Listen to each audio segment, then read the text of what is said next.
Regresaba de cenar en casa de mi hijo cuando recibí un mensaje de un número desconocido. No olvides mirar a tu alrededor. Mi corazón se hundió en un estado de shock. ¿Era esto una amenaza? Respondí, escribiendo con dedos temblorosos, pero la respuesta fue sorprendente. Esto es la salvación. Antes de continuar, por favor, suscríbete al canal y déjanos saber desde dónde nos escuchas en los comentarios. Los golpes en la puerta principal destrozaron la tranquilidad de la noche, como un mazo atravesando un cristal. 3 toques secos y agresivos que hablaban de desesperación y una rabia apenas contenida. ¡Abre! ¡Sé que estás ahí! La voz de Sebastián atravesó la puerta de roble, un tono más agudo de lo habitual, tensa con algo que hizo que se me cerrara el estómago. Dejé mi taza de café, la porcelana tintineó contra el platillo con una fuerza inusual.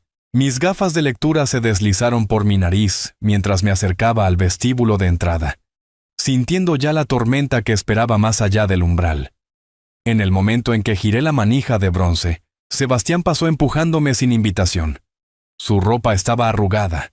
El sudor le corría por la frente a pesar de la fresca noche de mayo. Sus manos temblaban ligeramente mientras se las pasaba por el cabello revuelto, y sus ojos recorrían la sala de estar como un animal acorralado buscando rutas de escape. «Papá, necesito $150,000 urgentemente». Las palabras salieron atropelladas en un torrente sin aliento. Es una cuestión de vida o muerte. Cerré la puerta con calma deliberada, observando a mi hijo de 38 años caminar de un lado a otro por el piso de madera como un depredador enjaulado. Su respiración era dificultosa, sus movimientos espasmódicos e impredecibles. ¿Vida o muerte? Crucé los brazos, sintiendo el peso familiar de la decepción asentarse en mi pecho. Sebastián, ¿cuántas veces te he escuchado esta canción? No lo entiendes, se giró, con el rostro enrojecido por el pánico y la ira. Esta gente no bromea. El reloj de abuelo en la esquina marcaba el ritmo constantemente, contando los segundos de silencio que se extendían entre nosotros. Estudié el rostro de mi hijo, notando las ojeras oscuras bajo sus ojos, la forma en que apretaba y relajaba la mandíbula. Esto no era solo otra deuda de juego, esto era algo más profundo, más peligroso. Y yo tampoco estoy bromeando. Mantuve mi voz nivelada, aunque mi corazón estaba acelerado. Suficiente. Es hora de que pongas la cabeza en su sitio. El puño de Sebastián cayó sobre la mesa de comedor de roble, con un crujido que resonó por toda la habitación. El robusto mueble, una reliquia familiar que había sobrevivido a 3 generaciones, absorbió el golpe sin apenas un temblor. Pero la mano de Sebastián se retiró roja, y lo vi hacer una mueca de dolor. «No tienes idea de lo que estás haciendo», siseó, acunando sus nudillos lastimados. «Estos no son el tipo de personas que aceptan pagos atrasados». Me moví hacia mi sillón, acomodándome en el cuero desgastado con una facilidad practicada. La posición me daba una vista clara de Sebastián, mientras reanudaba su frenético caminar, sus pasos creando un ritmo irregular contra la madera. «Háblame de esta gente», dije tranquilamente. Sebastián dejó de moverse, dándome la espalda. Por un momento, el único sonido fue el tic-tac del reloj y su respiración entrecortada. Cuando se dio la vuelta, algo en su expresión había cambiado. El pánico todavía estaba allí, pero debajo había algo más duro, más calculador. Bruno y su socio dirigen operaciones en toda la zona sur. Su voz bajó a un susurro. Pedí dinero prestado para cubrir deudas anteriores. Y ahora te has hundido más que nunca. Terminé la frase con un suspiro que parecía venir de mis huesos. Sebastián, he estado sacándote de agujeros durante 20 años. Cada vez, prometes que es la última vez. Se acercó a mi silla, cayendo sobre una rodilla a mi lado. Por un momento, parecía el niño pequeño que solía gatear a mi regazo después de tener pesadillas, buscando consuelo y protección. Pero el parecido era superficial. Los ojos que encontraron los míos no tenían inocencia, Solo desesperación y una manipulación apenas disimulada. Esta vez es diferente, papá. Me dieron hasta mañana por la noche. Si no pago. Tragó saliva con dificultad, su nuez de Adán moviéndose. Me mostraron fotos de lo que les pasa a las personas que no pagan. El peso de sus palabras se asentó en la habitación como humo. Estudié su rostro, buscando la verdad entre las capas de miedo y cálculo. Afuera, el perro de un vecino ladró una vez, luego se quedó en silencio. $150,000, repetí lentamente. ¿A dónde fue exactamente este dinero, Sebastián? Sus ojos se desviaron de los míos, enfocándose en un punto en algún lugar sobre mi hombro. Póker. Partidas de apuestas altas en clubes clandestinos. Estuve ganando durante semanas, papá. Estaba tan cerca de liquidar todo, y luego... ¿Y luego lo perdiste todo? El patrón familiar era tan predecible como el amanecer, y más. Las manos de Sebastián se cerraron en puños a sus costados. No entiendes cómo es. La presión, los cálculos, la adrenalina cuando las cartas caen bien. Soy bueno en esto, papá. Solo necesito una oportunidad más para... No. La palabra salió más dura de lo que pretendía. No lo haré. El rostro de Sebastián se transformó en el espacio de un latido. La máscara de desesperación cayó, revelando algo más feo debajo.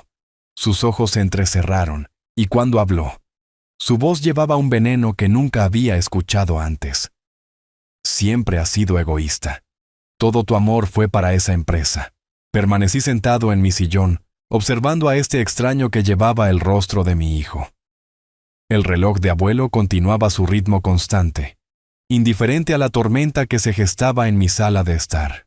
Trabajé para ti, para tu futuro, dije en voz baja. ¿Para mi futuro? La risa de Sebastián fue aguda, amarga. Comenzó a caminar de nuevo, sus movimientos más agresivos ahora, las manos gesticulando salvajemente. Ni siquiera sabes cuándo es mi cumpleaños. El 15 de octubre, no dudé, y recuerdo cada regalo que rompiste o vendiste. La verdad lo detuvo a mitad de paso. Su rostro se sonrojó más profundamente, y por un momento vi la vergüenza parpadear en sus facciones, antes de que la ira la consumiera por completo. Eso es, échamelo en cara. Su voz se elevó casi a un grito. Cada error, cada fracaso. Llevas un libro de contabilidad mental de todas mis fallas, ¿no es así? Lo vi moverse por la habitación como un huracán, golpeando la mesa de centro, enviando mis periódicos de la tarde deslizándose al suelo. La lámpara en la mesa auxiliar tembló cuando pasó demasiado cerca, sus movimientos volviéndose cada vez más erráticos. Llevo un libro de contabilidad de amor, dije, mi voz firme a pesar del caos que me rodeaba. Cada vez que te recogí de la estación de policía, cada deuda que pagué, cada segunda oportunidad que te di. Amor, se dio la vuelta, con los ojos salvajes. ¿Llamas al control amor? ¿Llamas a la manipulación amor? La ironía de sus palabras colgaba en el aire entre nosotros. Aquí estaba mi hijo, que acababa de intentar manipularme a través de amenazas e historias tristes, acusándome del mismo comportamiento que él había perfeccionado. Me moví en mi silla, el cuero crujiendo suavemente. Sebastián, siéntate. Hablemos de esto con calma. Calma. Su voz se quebró. No hay nada tranquilo en tener un blanco en la espalda. No hay nada tranquilo en saber que mañana por la noche, si no tengo su dinero, ellos... Se detuvo, pasándose las manos por el cabello nuevamente, dejándolo aún más revuelto.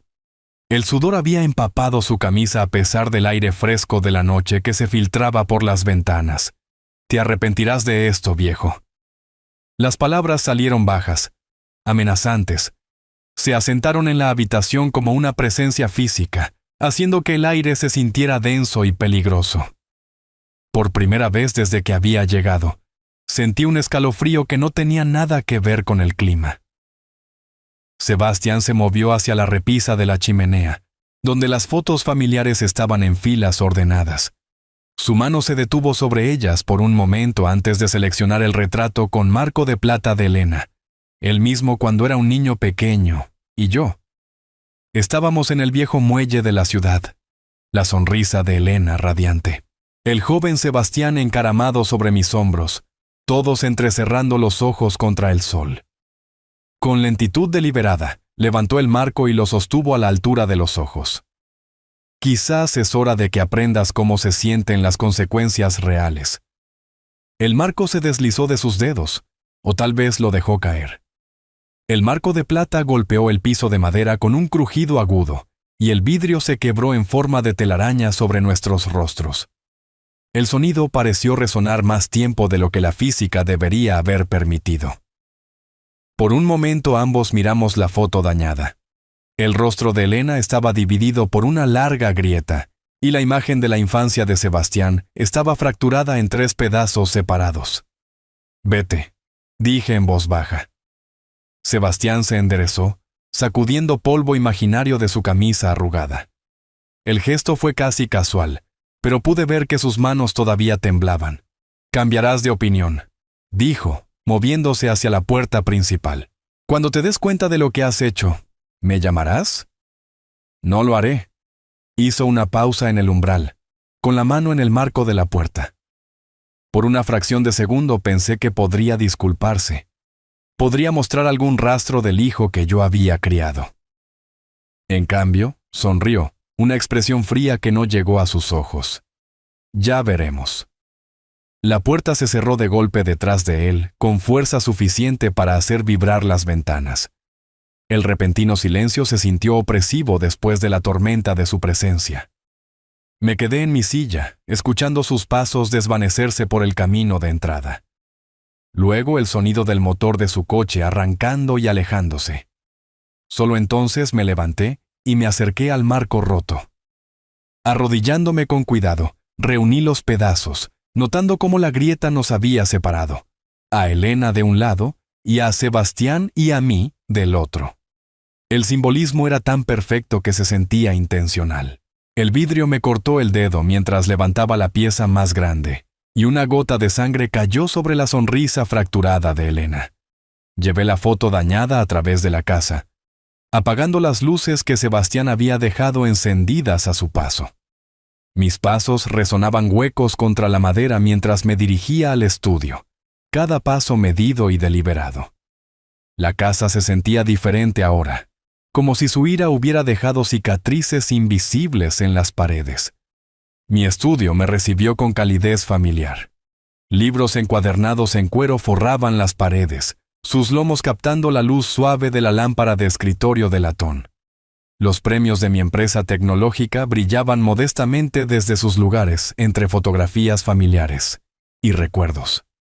Esta habitación contenía la acumulación de 40 años de trabajo honesto, planificación cuidadosa y éxito medido. Dejé el marco roto en mi escritorio y me serví 2 dedos de whisky de la jarra de cristal que Elena me había regalado para nuestro 20º aniversario. El líquido ámbar captó la luz de la lámpara y me encontré mirando en sus profundidades como si buscara respuestas. El sillón orejero junto a la pequeña chimenea me recibió como un viejo amigo. Desde esta posición podía ver todo lo que importaba. Los álbumes de fotos en el estante inferior, el archivador que contenía documentos importantes y el escritorio donde había tomado las decisiones que construyeron la seguridad de nuestra familia. Elena siempre decía: «Ricardo, eres demasiado blando con el chico». Le hablé a la fotografía agrietada, su sonrisa fracturada de alguna manera todavía radiante. Si ella estuviera viva, habría detenido esta locura hace años. Abrí el álbum familiar, las páginas susurrando mientras las pasaba. Allí estaba Sebastián a los 6 años, con una sonrisa desdentada junto a su primera bicicleta. A los 12, malhumorado con su uniforme de béisbol después de renunciar a mitad de temporada. A los 16, de pie junto al coche que le había comprado. El mismo coche que había destrozado 3 meses después, mientras hacía carreras con sus amigos. Cada fotografía contaba una historia de potencial desperdiciado, de oportunidades dadas y malgastadas. Pero había otras fotografías también, escondidas detrás de estos recuerdos familiares. Saqué una carpeta manila etiquetada Registros Financieros de Sebastián y esparcí su contenido sobre la mesa de centro. Estados de cuenta bancarios, recibos, talones de cheques, el rastro de papel de 20 años de permisividad. Mis manos se movían automáticamente, la calculadora haciendo clic mientras sumaba las cantidades. Pagos de coche, reclamaciones de seguros, honorarios legales, deudas de juego.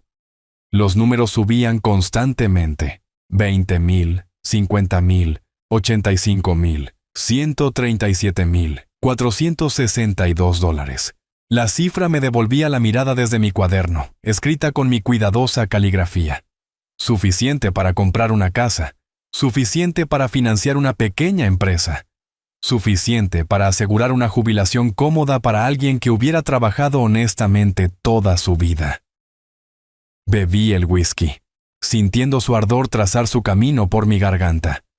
Afuera, el vecindario se asentaba en la tranquilidad de la noche. En algún lugar sonaba una televisión, sus risas grabadas flotando a través de las ventanas abiertas.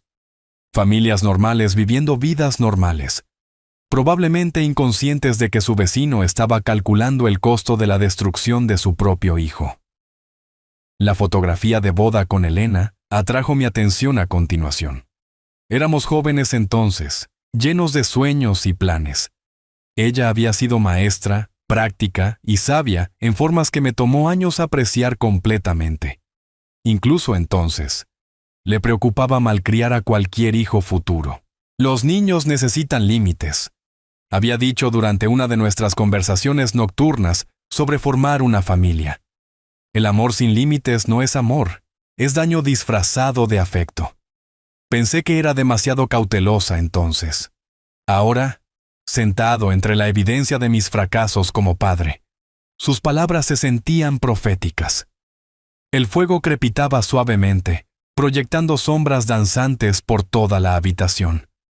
Recordé a mi propio padre, un hombre severo que me había enseñado el valor del trabajo duro a través del ejemplo, en lugar de limosnas.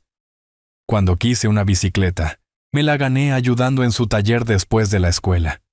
Cuando choqué su camioneta a los 17, pagué las reparaciones con mis propios ahorros.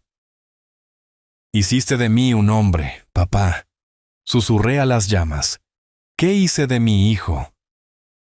La respuesta estaba en la fotografía rota en mi escritorio, en la carpeta de recibos, en el recuerdo de la fría sonrisa de Sebastián mientras me amenazaba en mi propia casa. Cerré los registros financieros con decisiva finalidad, cada papel deslizándose en su lugar con un susurro de resolución. El álbum familiar siguió, su peso sustancial en mis manos. Estos recuerdos permanecerían, pero el patrón que documentaban terminaría. El reloj de abuelo en la sala de estar dio 10 campanadas, sus notas profundas resonando por toda la casa. Afuera, el último de los corredores nocturnos había pasado, dejando solo el tranquilo susurro del viento a través de los robles. Terminé el whisky y guardé la carpeta manila bajo llave en el cajón de mi escritorio. La llave giró con un suave clic que pareció resonar con finalidad. Lo que sea que viniera después, cualquier amenaza que Sebastián pudiera cumplir, yo no me doblegaría. Tenía 38 años. Si iba a aprender responsabilidad, tendría que ser ahora, de la manera más difícil posible. La fotografía rota captó la luz moribunda del fuego por última vez antes de que apagara la lámpara y subiera a la cama. Los informes trimestrales se desdibujaban en mi escritorio, mientras intentaba forzar mi atención de vuelta a los negocios. Habían pasado 18 horas desde la explosiva partida de Sebastián. 18 horas de sueño inquieto, interrumpido por recuerdos de su fría sonrisa y el sonido de vidrio rompiéndose. Había llegado a mi oficina a las 9 en punto, esperando que la rutina familiar de los márgenes de ganancia y el análisis de mercado limpiaran mi mente del drama familiar. La vista desde mi oficina en la esquina normalmente me traía paz, el gran lago extendiéndose interminablemente hacia el horizonte, la precisión geométrica del horizonte del centro de la ciudad. Hoy se sentía como mirar a través de las rejas de una prisión. Ajusté la fotografía familiar en mi escritorio, esta intacta, mostrando a Elena y a Sebastián durante tiempos más felices en el malecón. El contraste con la destrucción de anoche hizo que se me apretara el pecho. La voz de mi secretaria crujió a través del intercomunicador, sacándome de mi melancolía. Señor Wells, su hijo Sebastián está en la línea 2. Las palabras colgaron en el aire como humo. Miré la luz roja parpadeante en mi teléfono, mi mano congelada a medio camino del auricular. Pasaron 15 segundos, 20. La luz continuaba su pulso paciente, esperando mi decisión. Finalmente, dejé mi bolígrafo y me enderecé en mi silla de cuero, preparándome para otro asalto. Hola, Sebastián.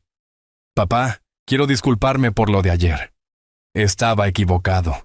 La voz era completamente diferente, suave, humilde, despojada del veneno de ayer. Apreté el teléfono con más fuerza, buscando la trampa escondida en esas palabras inesperadas. Esto es inesperado, Sebastián. Valeria me recordó cuánto has hecho por mí a lo largo de los años. Su tono llevaba vergüenza genuina, o una imitación maestra de ella. Dejé que mi miedo me controlara y dije cosas terribles. ¿Vendrás a cenar esta noche, por favor? Me encontré escribiendo cena, casa de Sebastián a las 7 de la noche en mi agenda, antes de que mi mente racional se pusiera al día. El bolígrafo se sentía pesado en mi mano mientras veía las palabras aparecer en la página. De acuerdo. ¿A qué hora? A las 7. ¿Y papá? Una pausa llena de lo que sonaba como emoción genuina. Realmente lo siento. La línea se cortó, dejándome mirando el teléfono como si pudiera explicar lo que acababa de suceder.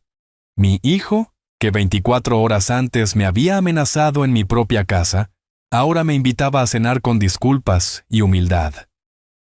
Me recosté en mi silla, observando las sombras de la tarde arrastrarse a través de los informes financieros esparcidos en mi escritorio.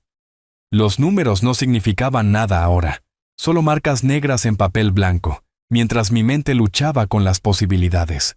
O Sebastián había experimentado una transformación milagrosa de la noche a la mañana, o esta era la manipulación más sofisticada que jamás había intentado. El tráfico de la ciudad zumbaba 23 pisos más abajo, un recordatorio distante del mundo normal continuando sus patrones predecibles, mientras mi familia se tambaleaba al borde de algo que aún no podía nombrar. Toqué la foto familiar intacta de nuevo, estudiando el rostro joven de Sebastián, antes de que el juego hubiera tallado líneas de desesperación alrededor de sus ojos, antes de que el dinero se hubiera convertido en el único idioma que hablaba con fluidez. Mis instintos comerciales, perfeccionados por 4 décadas de negociaciones y tratos, gritaban advertencias, pero debajo de la cautela había algo más peligroso: esperanza. La traicionera posibilidad de que mi hijo finalmente hubiera tocado fondo y estuviera listo para volver a subir. Miré mi reloj. 5 horas hasta la cena. 5 horas para decidir si caminaba hacia la reconciliación o hacia una trampa cuidadosamente tendida. La tarde se extendía por delante como un signo de interrogación, y no tenía idea de qué respuesta me esperaba en el barrio de moda donde vivía. El viaje a casa a través del tráfico nocturno de la ciudad me dio demasiado tiempo para pensar.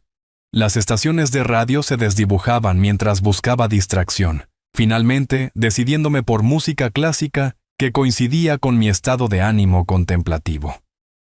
Para cuando llegué a mi zona residencial, la duda se había cristalizado en la certeza de que algo andaba mal con la repentina transformación de Sebastián.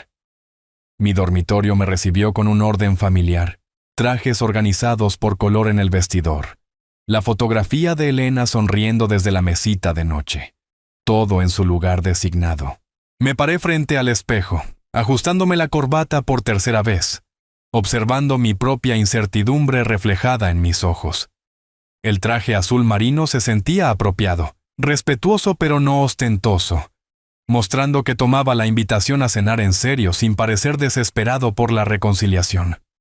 Revisé mi billetera metódicamente, tarjetas de crédito, efectivo, tarjetas de presentación. Mi teléfono mostraba batería completa, lo cual noté con la precisión de un hombre que había aprendido a prepararse para cada contingencia. En mi estudio, hice una pausa ante el teléfono, sopesando mis opciones. La voz de Elena resonó en mi memoria. Confía, pero verifica, Ricardo. Espera lo mejor, pero prepárate para lo peor. Marqué el número de Martín, escuchando sonar 2 veces antes de que su familiar barítono respondiera. Ricardo, ¿todo bien? Martín, si no te llamo antes de la medianoche, revisa el apartamento de Sebastián. Mantuve mi voz nivelada. Práctica. Calle Winchester Norte, número 1247, unidad 3B. Una pausa. ¿Quieres decirme qué está pasando? Probablemente nada, solo consiente la paranoia de un viejo. Entendido. Ten cuidado, Ricardo. Colgué e hice un último circuito por la casa, revisando las cerraduras con inusual atención al detalle. El sistema de seguridad se armó con un suave pitido. La nota para la ama de llaves actualizada con mi destino. Cada acción fue metódica, profesional, como si me estuviera preparando para una reunión de la junta directiva, en lugar de una cena con mi hijo. La foto familiar agrietada de anoche llamó mi atención al pasar por la sala de estar. El rostro de Elena, dividido por esa telaraña de vidrio roto, parecía mirarme con preocupación. Toqué el marco suavemente, recordando sus advertencias sobre ser demasiado blando con Sebastián, demasiado dispuesto a excusar su comportamiento. Tal vez tenías razón todo el tiempo. Le susurré a su imagen. Afuera, mi coche esperaba en el camino de entrada como un animal fiel. Elegí el Buick en lugar del Mercedes. Transporte modesto para lo que esperaba que fuera una velada humilde. Las llaves se sentían frías en mi mano mientras me acomodaba detrás del volante, ajustando los espejos con precisión innecesaria. Por un momento, simplemente me senté allí, con el motor apagado, viendo el sol ponerse detrás de los robles que daban nombre a nuestro vecindario. Las familias normales se preparaban para veladas normales, tareas y televisión, conversaciones simples sobre comidas simples. ¿Cuándo se había vuelto mi vida tan complicada que cenar con mi propio hijo requería planificación estratégica? Pensé en la voz de Sebastián en el teléfono, esa humildad desconocida. ¿Era posible? ¿Podría un hombre cambiar tan completamente en 18 horas? Mi experiencia en negocios decía que no, pero mi corazón susurraba, tal vez, solo tal vez. El motor arrancó suavemente y salí del camino de entrada con el cuidado deliberado de alguien que sospechaba que este podría ser un viaje significativo. El barrio de Sebastián estaba a 35 minutos a través del tráfico de la tarde. 35 minutos para salvar una relación o caminar hacia cualquier trampa que mi hijo hubiera preparado. Al girar hacia la carretera principal, dejando atrás la seguridad de mi santuario suburbano, me di cuenta de que estaba a punto de descubrir qué posibilidad me esperaba. El edificio de piedra rojiza reformado en la calle Winchester parecía cansado a la luz del día que se desvanecía. Su fachada de ladrillo desgastada por los inviernos de la ciudad y el abandono. Aparqué al otro lado de la calle, notando el contraste entre este vecindario y el mío. La decadencia urbana arrastrándose por las grietas, jóvenes profesionales aburguesando manzana por manzana, viejos residentes aferrándose a la familiaridad. Sebastián me recibió en la puerta del apartamento con un abrazo que duró un momento de más, su agarre sorprendentemente fuerte. «Papá, gracias por venir. Significa todo». La actuación comenzó de inmediato. Su sonrisa era perfecta, cálida pero no demasiado ansiosa, apologética sin ser servil. O mi hijo se había transformado genuinamente de la noche a la mañana, o había pasado un tiempo considerable ensayando esta versión de sí mismo. «Valeria ha estado cocinando toda la tarde», dijo, guiándome a la pequeña sala de estar donde muebles que no combinaban intentaban crear armonía. «Está tan emocionada de verte». Valeria apareció de la cocina, secándose las manos en un paño de cocina, su sonrisa brillante pero tensa en los bordes. «Señor Wells, bienvenido. Espero que tenga hambre». El apartamento revelaba su realidad financiera en detalles cuidadosos. Alfombra que necesitaba reemplazo, una mesa de centro con manchas de anillos de incontables comidas, facturas apiladas en la mesa auxiliar con destellos de sellos rojos de vencido. Pero todo estaba limpio, y Valeria había tratado de hacerlo acogedor con plantas y fotografías familiares. Durante la cena, Sebastián interpretó su redención con precisión de premio de la Academia. «Papá, he decidido dejar el juego. Para siempre. Sé cuánto dolor te he causado. Y quiero arreglarlo. Eso es maravilloso de escuchar, hijo». Observé su rostro cuidadosamente, notando cómo sus ojos no coincidían del todo con sus palabras. ¿Qué te hizo cambiar de opinión? ¿Verte ayer? ¿Darme cuenta de lo que te estaba haciendo pasar? Valeria me ayudó a entender que estaba destruyendo todo lo que importaba. El teléfono de Valeria vibró contra la mesa. Lo miró rápidamente, su rostro palideciendo. «Disculpen. Necesito revisar este mensaje. ¿Todo bien, Valeria? Pareces preocupada». No, solo trabajo. Su risa fue demasiado aguda, demasiado rápida. El director quiere que los maestros revisen los planes de lecciones durante el fin de semana, pero sus manos temblaban mientras dejaba el teléfono. Y noté que había recibido 7 mensajes durante nuestra comida. Para una maestra en una noche de martes, eso parecía excesivo. Sebastián llenó los silencios con historias de su nueva perspectiva, cada anécdota pulida y poco convincente. Preguntó sobre mi negocio con inusual interés. Inquirió sobre mi salud con preocupación exagerada. Recordó memorias familiares con nostalgia forzada. «¿Recuerdas cuando fuimos a pescar al lago?», dijo, rellenando mi copa de vino. «Me enseñaste paciencia ese día». Yo recordaba ese viaje de manera diferente. Sebastián quejándose de la hora temprana, abandonando su caña de pescar después de 20 minutos, pasando el día enfurruñado en la cabaña.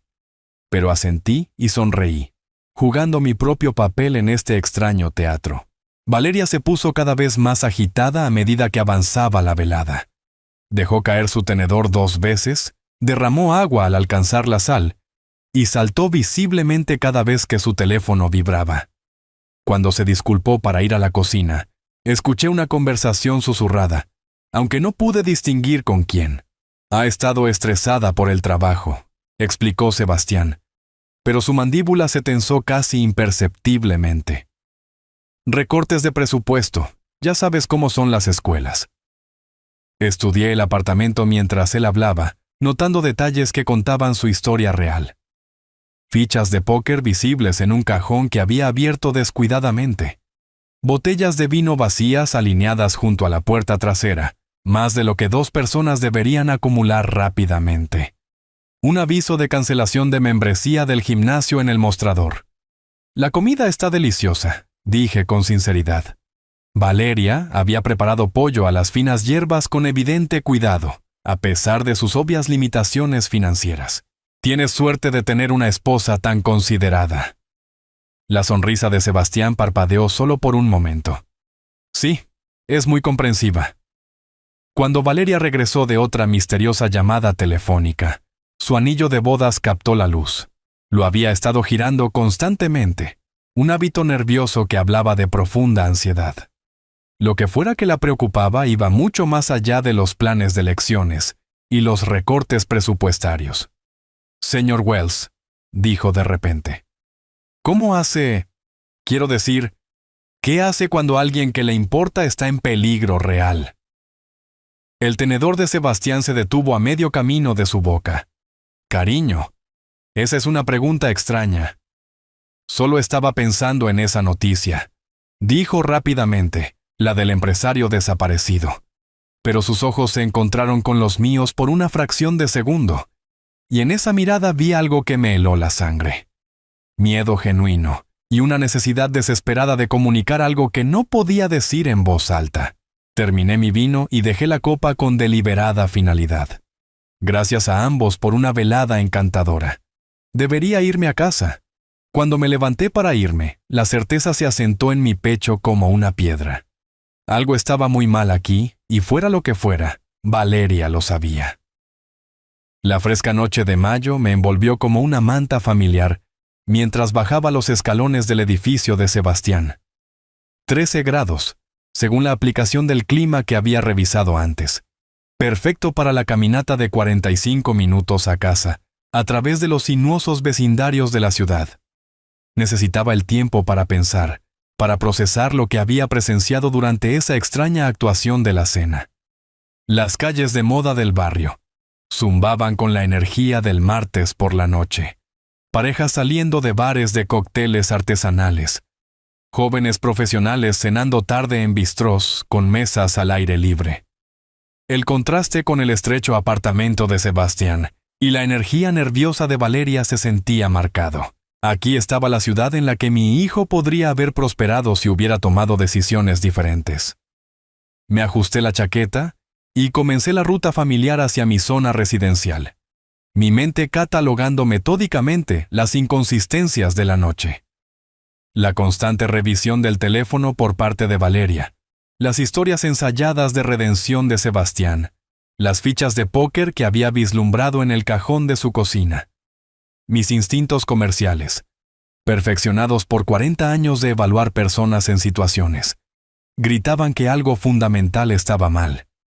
El distrito comercial gradualmente dio paso a calles residenciales más tranquilas.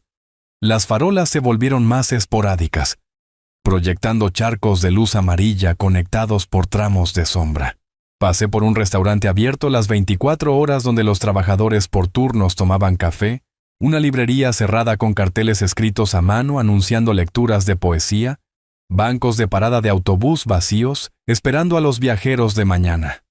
A las 9:47 de la noche, 17 minutos después de comenzar mi caminata, mi teléfono vibró contra mi pecho. Me detuve bajo una farola particularmente brillante, notando el número desconocido en la pantalla. No olvides mirar a tu alrededor. Miré el mensaje, leyéndolo 2 veces antes de que mis dedos se movieran para responder. ¿Es esto una amenaza? La respuesta llegó de inmediato. Esto es un rescate. Algún psicópata. O niños jugando bromas. Intenté devolver la llamada al número, pero obtuve el mensaje automático. El número que ha marcado no está en servicio. Años de negocios me habían enseñado a documentar todo. Así que hice una captura de pantalla de ambos mensajes antes de deslizar el teléfono nuevamente en el bolsillo de mi chaqueta. Pero lo mantuve fácilmente accesible. Las siguientes cuadras se sintieron diferentes de alguna manera. El sonido parecía amplificado. Mis propios pasos sobre el concreto. El zumbido distante del tráfico. Un perro ladrando en algún lugar en la oscuridad. Me encontré mirando por encima de mi hombro con más frecuencia, aunque me dije que era paranoia, provocada por mensajes de texto crípticos y drama familiar. Entonces noté el coche.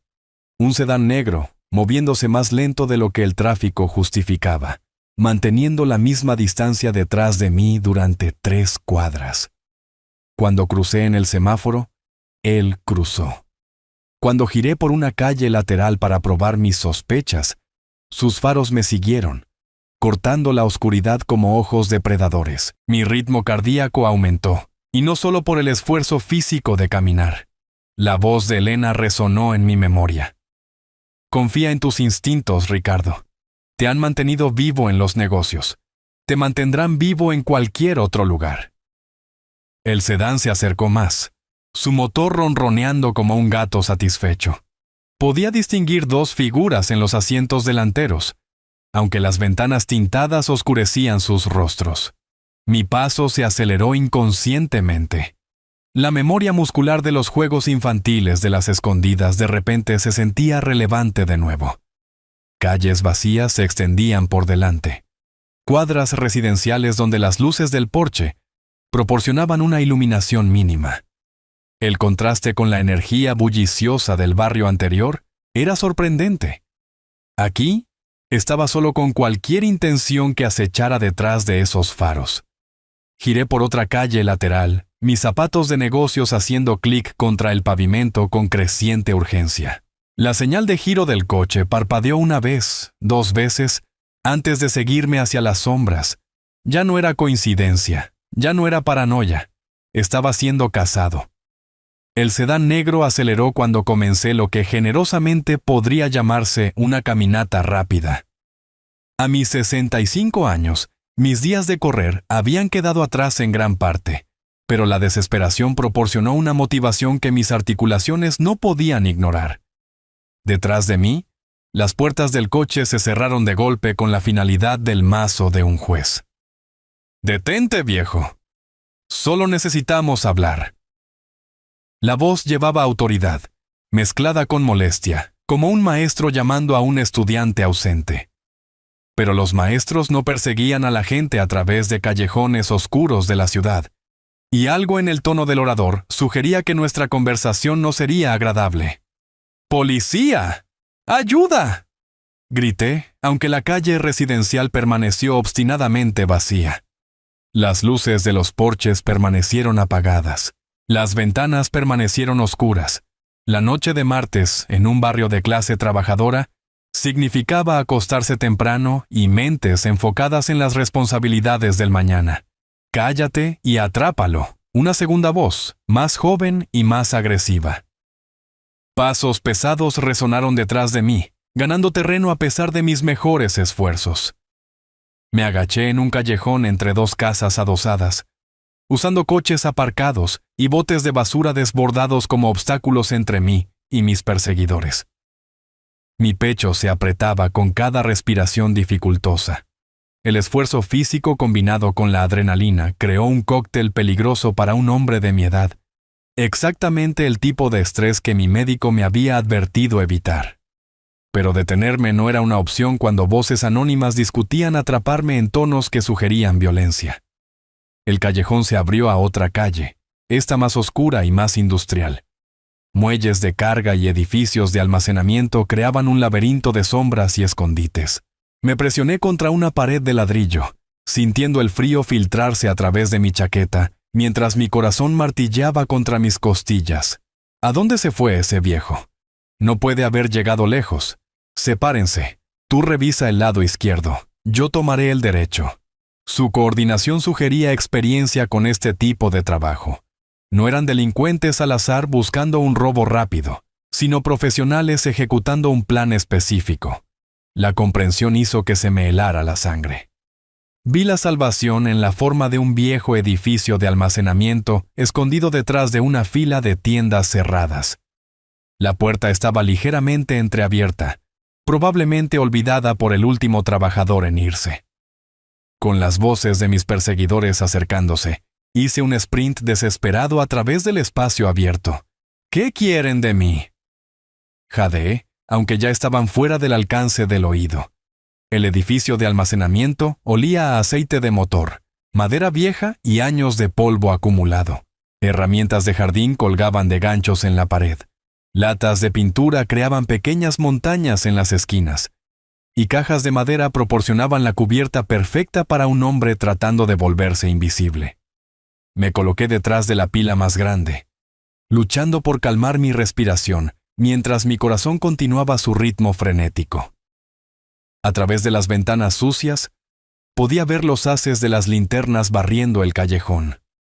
Mis cazadores habían venido preparados para una operación de búsqueda, lo que significaba que esto no era una decisión espontánea. Alguien había planeado este encuentro, alguien que conocía mi rutina y predijo mi ruta de caminata a casa.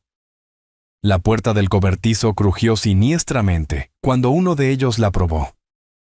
Contuve la respiración, presionándome más profundamente en las sombras detrás de las cajas. Partículas de polvo bailaban en el delgado haz de luz que penetraba mi escondite, y luché contra el impulso de estornudar. «Revisa ahí dentro». «No, está cerrado herméticamente». El viejo probablemente ya está a mitad de camino a su casa. Sus voces se volvieron más débiles a medida que se alejaban de mi escondite, pero permanecí congelado en mi lugar. Elena siempre había dicho que la paciencia era mi mayor activo comercial. Esta noche podría salvarme la vida. Afuera, las puertas del coche se cerraron de nuevo, seguidas por el sonido de un motor arrancando. Esperé otros 15 minutos, contando cada segundo antes de permitirme finalmente respirar con normalidad. Pasara lo que pasara, quienesquiera que fueran estos hombres, estaba seguro de una cosa: esto no era un crimen al azar. Alguien los había enviado específicamente por mí. Agazapado detrás de cajas de madera que olían a pintura de décadas y proyectos olvidados, esperé en la oscuridad mohosa del cobertizo de almacenamiento. Mi corazón finalmente se había desacelerado a algo cercano a un ritmo normal, aunque la opresión en mi pecho persistía como un recordatorio no deseado de mi edad y limitaciones. A través de las ventanas mugrientas, podía ver los haces de las linternas de mi perseguidor barriendo el callejón con precisión metódica. ¿A dónde desapareció ese viejo? La primera voz llevaba frustración y molestia profesional. Tal vez logró esconderse en algún lugar. Está bastante oscuro aquí afuera. El segundo hombre sonaba más joven, menos experimentado, posiblemente cuestionando la sabiduría de esta persecución nocturna. Me moví con cuidado detrás de las cajas, tratando de encontrar una posición donde pudiera escuchar sin arriesgarme a ser descubierto. Una lata de pintura rozó mi codo, creando un suave sonido de raspado que me hizo congelarme por completo. Los haces de las linternas se detuvieron en su barrido, y durante 30 segundos que parecieron horas, el silencio dominó el callejón. Sebastián no nos pagará por nada. Necesitamos encontrarlo. Las palabras me golpearon como un golpe físico. Sebastián, mi hijo. El chico que yo había criado, educado, apoyado a través de incontables fracasos y errores, había contratado a estos hombres para cazarme por las calles oscuras de la ciudad. La invitación a cenar, las humildes disculpas, el comportamiento nervioso de Valeria, todo fue teatro orquestado para posicionarme para este momento. Olvídalo. Ya está asustado. Lo intentaremos de nuevo mañana. Me cubrí la boca con ambas manos, no confiando en mí mismo para permanecer en silencio mientras la magnitud total de la traición de mi hijo se asentaba en mi conciencia. Cada instinto gritaba confrontar esta realidad imposible, exigir explicaciones que de alguna manera pudieran dar sentido a un hijo pagando a extraños para aterrorizar a su propio padre. El jefe dijo solo asustarlo de todos modos, ¿verdad? Hacer que lo piense 2 veces antes de negar ayuda a la familia. Sí, pero si no podemos encontrarlo, ¿cómo va a saber que estaba asustado? Se estaban alejando ahora, sus voces volviéndose más débiles mientras buscaban en otras áreas del sistema de callejones, pero permanecí inmóvil, procesando no solo sus palabras, sino el tono casual en el que discutían mi miedo como una mercancía para ser comprada y entregada. El motor del coche arrancó de nuevo, seguido por el sonido de neumáticos sobre grava mientras se alejaban. Aún así, esperé otros 15 minutos, contando cada segundo mientras mi mente luchaba con una nueva y horrible realidad. Mi hijo, el bebé que Elena había cuidado durante la fiebre, el niño que había corrido hacia mí después de las pesadillas, el joven que yo había creído que todavía podía ser salvado, había cruzado la línea que lo transformaba de hijo descarriado a amenaza genuina. Cuando finalmente salí de mi escondite, el callejón se sentía diferente. Ya no era solo una ruta entre destinos, sino un campo de batalla donde había aprendido que los lazos familiares podían ser convertidos en armas contra el amor mismo. El aire fresco de la noche traía el aroma de la lluvia que se acercaba, y a lo lejos la ciudad zumbaba con su habitual indiferencia a las tragedias personales. El mensaje de advertencia de Valeria tenía perfecto sentido ahora. Ella había sabido lo que estaba planeado, había arriesgado su propia seguridad para advertir a un hombre que apenas conocía, porque su conciencia no podía soportar ver un asesinato disfrazado de intervención familiar. Mientras su esposo planeaba mi intimidación o algo peor, ella había elegido convertirse en mi improbable ángel guardián. Necesitaba llamar a Martín, necesitaba involucrar a la policía, necesitaba documentar todo antes de que Sebastián pudiera construir negaciones plausibles o eliminar evidencia. Pero primero, necesitaba llegar a un lugar seguro. Algún lugar lo suficientemente público como para que matones a sueldo no se atrevieran a acercarse. El restaurante de 24 horas que había pasado durante mi caminata me llamaba como un faro en una tormenta, su letrero de neón prometiendo santuario y testigos. Al salir del callejón y comenzar a caminar hacia esas luces acogedoras, me di cuenta de que mi hijo había tenido éxito en un objetivo esta noche. Definitivamente me había asustado, pero no de la manera que él había pretendido. Las luces fluorescentes de la tienda de conveniencia abierta, las 24 horas, zumbaban sobre mi cabeza mientras torpemente manejaba las monedas en el teléfono público, mis manos temblando tan violentamente que las monedas se deslizaron entre mis dedos 2 veces antes de lograr marcar al 911. El joven empleado detrás del vidrio a prueba de balas me miraba con leve preocupación, probablemente asumiendo que yo era otro borracho de trasnoche teniendo una crisis. ¿911? ¿Cuál es su emergencia? Necesito reportar un intento de asalto. 2 hombres me persiguieron por callejones cerca del barrio antiguo. Quiero hablar con el detective Martín Reyes en el distrito 18. La voz de la operadora permaneció profesionalmente tranquila. Señor, ¿está herido? ¿Necesita atención médica? No, estoy a salvo ahora. Pero el detective Reyes está esperando mi llamada. Dígale que es Ricardo Wells. 20 minutos después, la patrulla de Martín entró en el estacionamiento de la tienda de conveniencia con eficiencia practicada. A través de la ventana lo vi salir, alto, sólido, con la expresión de un hombre que había visto suficientes emergencias nocturnas como para mantener la calma independientemente de las circunstancias. Ricardo. Se acercó con pasos cuidadosos, notando mi chaqueta rasgada y mi apariencia desaliñada. ¿Qué te pasó?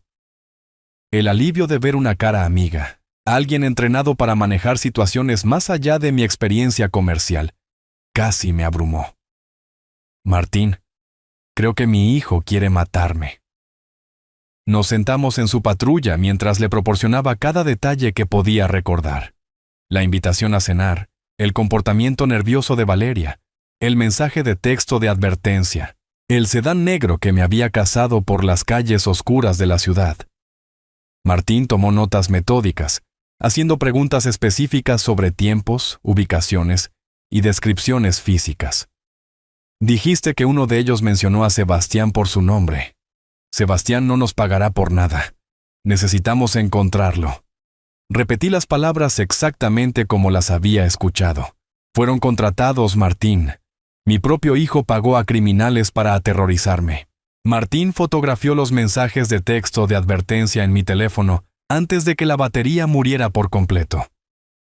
Necesitaremos que vengas a la estación y hagas una declaración formal. ¿Puedes describir el vehículo con más detalle?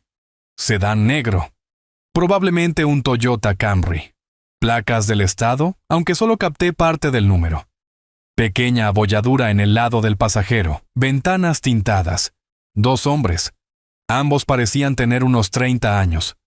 En minutos, Martín había emitido una alerta de búsqueda a través del despacho.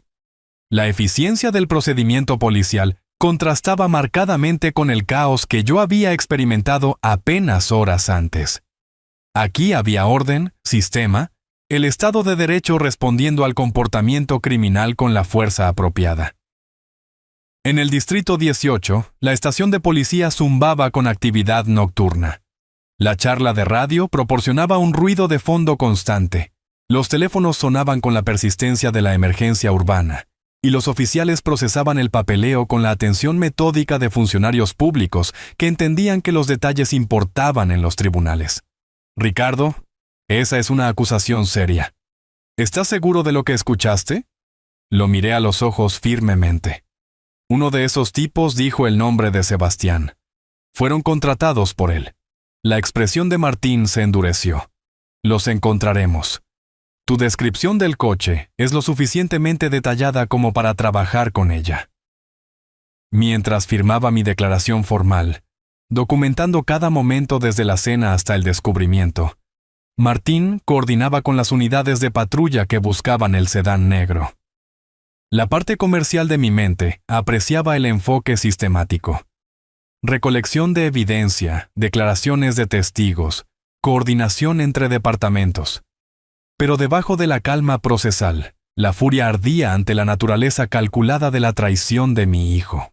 Mi teléfono, conectado a un cargador que Martín había proporcionado, vibró con una llamada de radio. Detective Reyes, tenemos un vehículo que coincide con la descripción estacionado afuera de un edificio de apartamentos en un barrio al otro lado de la ciudad. Martín agarró su chaqueta, la adrenalina agudizando su comportamiento profesional. Ricardo, puede que los hayamos encontrado.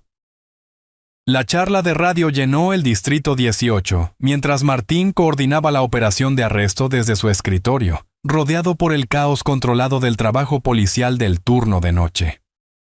Observé a través de la ventana cómo las unidades de refuerzo se movían por las calles de la madrugada, convergiendo en un edificio de apartamentos donde dos criminales esperaban, probablemente celebrando lo que creían que era una intimidación exitosa. Unidad 47, confirmen que la matrícula coincide con la descripción del testigo. Afirmativo, detective. Delta de Illinois, Charlie 7219. El vehículo está frío. Sospechosos probablemente dentro del edificio. El arresto tomó menos de 30 minutos. Bruno Marchetti y Mateo Rodríguez, de 32 y 29 años respectivamente, fueron puestos bajo custodia sin resistencia.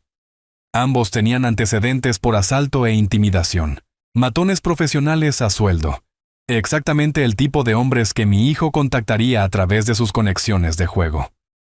Martín los separó de inmediato, utilizando técnicas de interrogatorio estándar que yo reconocía de la televisión, pero que nunca había presenciado en persona. Bruno se rompió primero, probablemente calculando que la cooperación podría reducir su sentencia. Ricardo, los encontramos y tenemos una confesión. Levanté la vista del café de la estación de policía que se había enfriado en mis manos. ¿Qué dijeron? Escucha, este Sebastián Wells nos pagó $5,000 para asustar al viejo.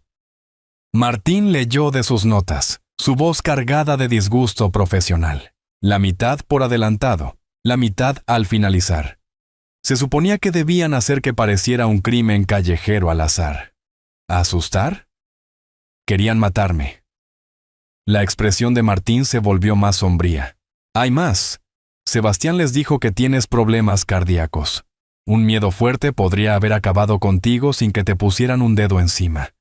Las palabras me golpearon como un golpe físico. Me senté pesadamente en la silla de plástico, sintiendo cada uno de mis 65 años. Mi hijo no solo había contratado criminales para amenazarme, había convertido en arma mi propia mortalidad, usando información médica compartida en confianza para orquestar lo que habría parecido una muerte natural. Él sabía sobre mi condición cardíaca. La declaración salió apenas como un susurro. Le dije la Navidad pasada que mi médico estaba monitoreando ritmos irregulares. El teléfono de Bruno muestra mensajes de texto arreglando el trabajo. Los registros bancarios mostrarán el pago de Sebastián. Tenemos suficiente evidencia para arrestarlo por solicitación de asalto. Posiblemente, intento de asesinato. Mateo corroboró cada detalle de la confesión de Bruno, ambos hombres dándose cuenta de que su empresa criminal de aficionados había cruzado líneas que conllevaban un tiempo serio en prisión. Describieron reunirse con Sebastián en una cafetería cerca de su apartamento, donde él había proporcionado mi foto, mi dirección e instrucciones específicas sobre usar mi condición cardíaca para crear una muerte natural. El plan era elegante, dijo Martín, revisando sus declaraciones. Asustarte lo suficiente para provocar un ataque al corazón, luego desaparecer. Sin asalto físico, sin asesinato directo, solo un anciano que murió por el estrés de un crimen callejero al azar. La evidencia se acumuló con la precisión mecánica de la aplicación de la ley profesional. Mensajes de texto entre Sebastián y Bruno, arreglando el pago. Imágenes de vigilancia de cerca de la cafetería mostrando su reunión. Registros bancarios rastreando dinero de la cuenta de Sebastián a la de Bruno. Mi hijo había sido minucioso pero no cuidadoso, dejando un rastro de papel que satisfaría a cualquier fiscal. Está en casa ahora mismo, dijo Martín, preparando la orden de arresto. probablemente durmiendo plácidamente, asumiendo que su plan funcionó. Pedí estar presente cuando arrestaran a Sebastián, aunque Martín insistió en que permaneciera en un vehículo policial a una distancia segura. Alguna parte retorcida de mí necesitaba ver la cara de mi hijo cuando se diera cuenta de que su asesinato cuidadosamente orquestado se había convertido en evidencia en su propio juicio. Martín, necesito entender algo. Miré la declaración de confesión extendida sobre su escritorio. ¿Cuánto tiempo pasa alguien en prisión por intentar matar a su padre? Con sus deudas de juego y tu testimonio sobre el motivo financiero, de 15 a 20 años como mínimo. Esto no es un crimen pasional, es intento de asesinato premeditado. Mientras Martín y su equipo se preparaban para el arresto de Sebastián, permanecí solo en la estación, rodeado por los sonidos institucionales de la justicia procesando el comportamiento criminal. Mi hijo, el bebé que una vez se había quedado dormido en mis brazos, había calculado la cantidad exacta de miedo requerida para detener mi corazón. La magnitud de esa traición se asentó sobre mí como una manta hecha de hielo. El amanecer se filtraba a través de las ventanas de la estación de policía, mientras dormitaba inquieto en una silla que Martín había colocado en un rincón tranquilo de la sala de detectives. El café institucional hacía tiempo que se había enfriado, pero la combinación de cafeína y adrenalina mantenía el sueño real a raya. A las 8 en punto, Martín regresó con café fresco y noticias que cerrarían este capítulo de mi vida para siempre. Sebastián está bajo custodia, arrestado en casa a las 6:30 de esta mañana sin incidentes. Me enderecé en la silla incómoda, sintiendo los músculos protestar por las actividades de la noche. ¿Cómo reaccionó? Shock total. Intentó alegar inocencia hasta que le mostramos la confesión de Bruno y los registros bancarios. Entonces, se derrumbó por completo. Martín se acomodó en su escritorio, organizando el papeleo con eficiencia profesional. Admitió todo.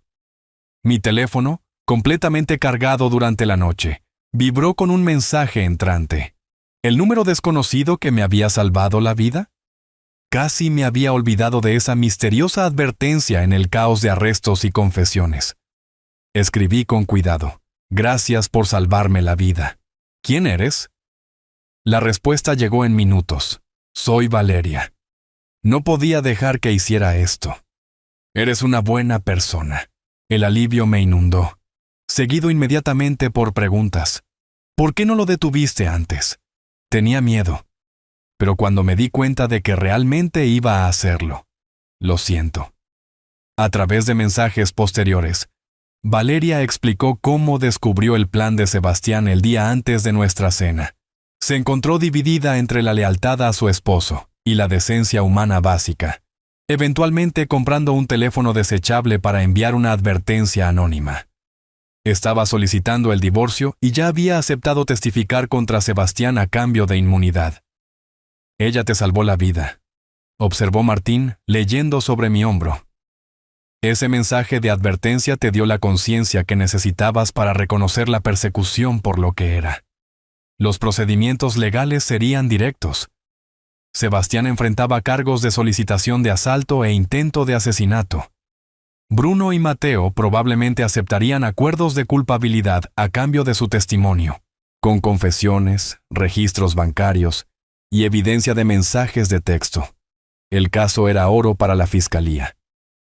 Quiero verlo, le dije a Martín una última vez.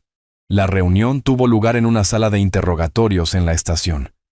Sebastián estaba sentado con el uniforme naranja de la cárcel, sus manos esposadas a la mesa, viéndose más pequeño y patético de lo que jamás lo había visto. Había desaparecido el manipulador agresivo del lunes por la noche, reemplazado por un hombre roto que había perdido en el juego no solo dinero, sino cualquier esperanza de redención. Papá, estaba desesperado. Esa gente iba a... Hiciste tu elección. Mantuve mi voz nivelada, profesional. Te di todo, y elegiste intentar matarme por más. No se suponía que fuera asesinato, solo lo suficiente para tal vez, para detener mi corazón, usando información que compartí contigo en confianza. Me levanté para irme. Ya no eres mi hijo. Más tarde esa mañana, de vuelta en casa con una escolta policial, llamé a mi abogado para comenzar el proceso de cambiar mi testamento. El nombre de Sebastián sería eliminado por completo, su herencia redirigida, organizaciones benéficas y un fondo fiduciario para el futuro de Valeria. Ella había mostrado más coraje moral en un mensaje de texto que su esposo había demostrado en 38 años. En mi estudio, rodeado de fotografías familiares que necesitarían actualización, reflexioné sobre la sabiduría de Elena. Ella había entendido la naturaleza de Sebastián mejor que yo. Me había advertido repetidamente sobre permitir su comportamiento destructivo. Si estuviera viva, habría detenido esta locura hace años con la pura fuerza de su autoridad materna. La foto familiar rota del lunes por la noche todavía estaba en mi escritorio, su vidrio agrietado creando reflejos prismáticos a la luz del sol de la mañana. La coloqué cuidadosamente en la basura, junto con cualquier ilusión restante sobre el hijo que pensé que estaba protegiendo. La justicia seguiría su curso a través de los canales legales adecuados. Sebastián cumpliría su tiempo. Bruno y Mateo enfrentarían consecuencias por sus elecciones, y Valeria construiría una nueva vida, libre de la toxicidad que casi nos había consumido a todos. Por primera vez en años, podía planificar el futuro sin preguntarme qué crisis crearía Sebastián a continuación. Soluciones tecnológicas. Ricardo continuaría bajo un nuevo liderazgo. Mi riqueza beneficiaría a causas dignas. Y finalmente podría vivir sin mirar por encima del hombro esperando la próxima manipulación. A veces, sacar a las personas tóxicas de tu vida, incluso a la familia, es la única manera de encontrar la paz. Si te gustó esta historia, por favor dale me gusta a este video, suscríbete al canal y comparte tus impresiones de esta historia en los comentarios. Para escuchar la siguiente historia, haz clic en el cuadro de la izquierda. Gracias por ver.